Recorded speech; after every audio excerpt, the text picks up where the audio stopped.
Welcome back, everybody. We are still dealing with the aftermath of Charlie Kirk's assassination, and it's woken something up in a lot of Americans. The nation is still asking, how did this happen? And we are looking for ways to stop it from ever happening again. Now, this tragic event should have brought Americans closer together, and for many it has, but there are those who have dug in even further, some actually celebrating Charlie's assassination for the whole world to see on social media. So how are we supposed to unite with that?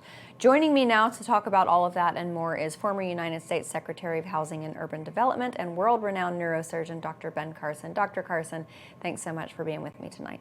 Absolutely. Always a pleasure to be with you. Thank you, sir. And it's delightful to have you here, especially to talk about the importance of what Charlie Kirk, this indelible mark that he left on our nation. And so many people are making this about politics, but for we as believers, Charlie Kirk brought, possibly tens of thousands of young people to the feet of Christ. He is as much a faith leader as he is a political leader, isn't he?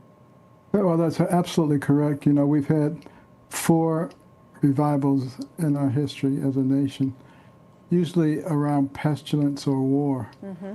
Well, we've got a war going on right now, a cultural war, and there's an attempt to throw away our relationship with God and with Christ. And Charlie has done a lot to bring that back.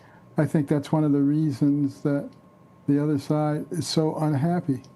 Marxism has no room for God, has no room for any authority that is greater than the government. And Charlie was antithetical to the things that they espouse. And so it's really no surprise that they would try to get rid of him and get rid of anyone who interferes with their agenda. I think that's right. And Dr. Carson, they think by getting rid of him that's it, that the movement's over, that the progress that Charlie made, the hearts and minds that he was winning over, that's done. But there are all these other young people at Turning Point, people like you who have been faith leaders in this country as well. Did it make it stronger? Oh, there's no question. The number of schools and universities that are requesting affiliation with Turning Point is astronomical now compared to what it was. So in a way, it catalyzed the movement.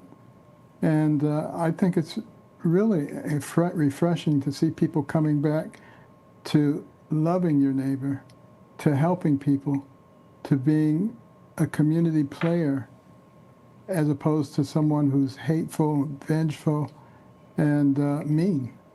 Absolutely. Dr. Carson, I know you've seen all of the garbage out there. It's frankly hard to avoid. I have tried to avoid it because I don't need my blood boiling any more than it was beginning last Wednesday. But we're seeing those celebrating Charlie's assassination, making fun of him, besmirching his name and what he was trying to do. What do we as a society do to cure that? Well, I think you have to lead by example. If we take the eye for the eye attitude, everybody will be blind. And somebody has to be the adult in the room. A lot of particularly the young people who associate themselves with radical Islam and other things and go around burning people's establishments and hurting people, they really don't know any better. They've been enculturated. There's been a real effort to indoctrinate them to believe that the United States is evil, that the American flag represents evil, that we had slavery and therefore we can never do anything that is right. And, those are things that must be pushed back against. We have to give people good arguments. And that was one of the things that I really admired about Charlie. Rather than just saying, you're wrong and I'm right, he would ask thought-provoking questions. And in many instances, the people would recognize that maybe they didn't have such a good argument for the position that they're taking, and become a little more open. We need to learn how to talk to each other. It's just like a relationship between a man and a woman who are going to get married. They get engaged. They just love to be around each other. They're talking all the time. If they're away from each other, they're on the telephone. By the time they've been married for a little while and they stop talking to each other, their spouse is the devil incarnate. You know, the same thing happens on a societal level.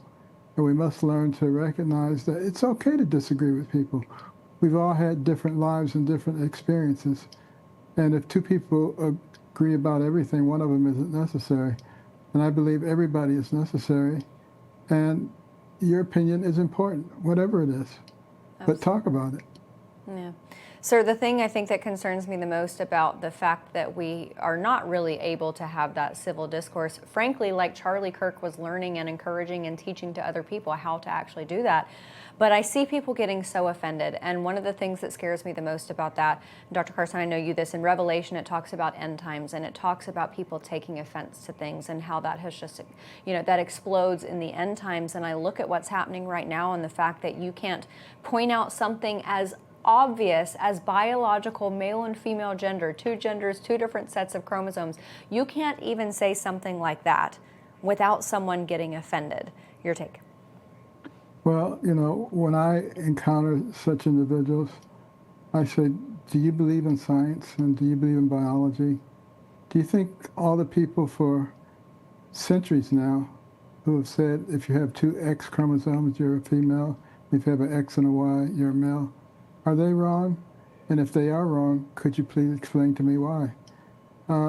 And generally speaking, they can explain it. And, you know, sometimes they get mad. They call you names. You know, I've talked to well-known physicists about the order of our universe.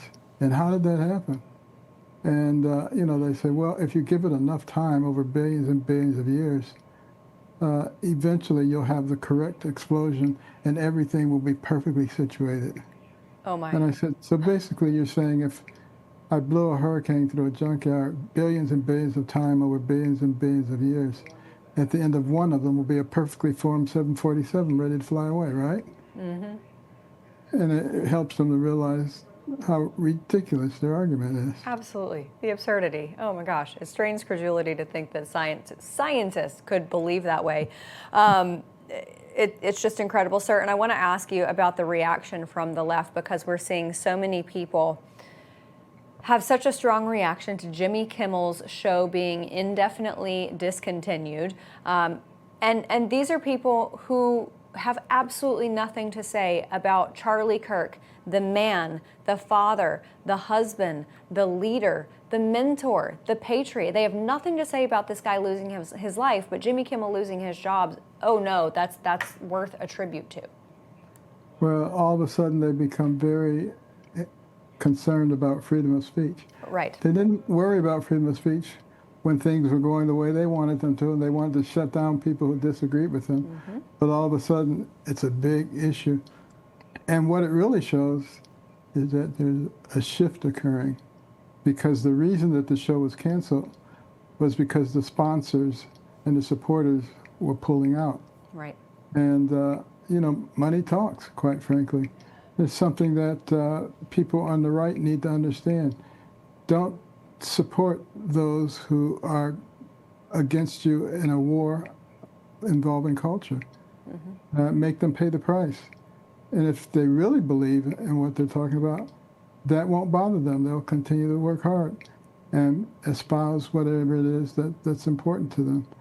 Mm-hmm. I know it's important to me to be a follower of Christ and to do the things that he has said that we should do. And I don't think they're going to turn me around no matter what they do. Yeah, I don't think so either. Charlie didn't think that either. Right. And the Bible says, you know, you can expect to suffer persecution. Mm-hmm. It's okay, because when you think about the backdrop of eternity, what's a little persecution? Absolutely. Sir, before I let you go, because I do want to end on a slightly uplifting note compared to everything else that we've been talking about, because in the wake of Charlie's assassination, we are seeing these prayer vigils crop up all over the country, tens of thousands of requests into Turning Point USA to start new chapters. Does that tell you that the young people of this country, they're going to be okay? Tells me that they're a lot smarter than anybody gives them credit for. Mm-hmm. And they're observant. And they've seen where we were going and what those types of policies were leading to. And they didn't like the direction. That's right. And they said, we're not going to stand for this anymore. We're not going to be manipulated into believing that we are enemies. We, the American people, are not each other's enemies, regardless of what we believe. The real enemies are those who want to fundamentally change who we are. Absolutely. And we need to recognize who the enemies are. They're not each other, which they do everything they can to manipulate us into believing on the basis of age, income, gender, religion, political affiliation, you name it. Mm-hmm. And of course, if they can have us fighting about all those things, we will never solve our real problems. That's exactly right. Dr. Carson, it is always an honor to have some of your time here on the show. Thank you, sir, for being here. Thank you very much. Absolutely. All right, everybody, don't go anywhere. We've got a few messages, and then we'll be back on the other side. For years, the medical establishment denied it, but now the evidence is mounting. So-called turbo cancers are real. Now, these are unusually aggressive cancers, appearing faster, recurring more often, and striking even younger people. And a recent literature review highlighted more than 100 peer-reviewed studies suggesting that the spike protein may interfere with key cancer-fighting mechanisms in the body, accelerating disease in ways doctors can no longer ignore. But here's the good news. Medical experts are finding real promise in safe, repurposed medicines. Ivermectin, honored with the Nobel Prize for its proven impact against parasites, and mebendazole, trusted worldwide for nearly a century, are now showing encouraging potential when used together in the fight against cancer. Now, that's why the Wellness Company, with physicians that you can trust, like Dr. Peter McCullough and Dr. Kelly Victory, they've created the world's only compounded 90-day prescription of ivermectin plus mebendazole. Real patients are already sharing stories of renewed hope. So go to twc.health/justnews and save 10% today with promo code JUSTNEWS.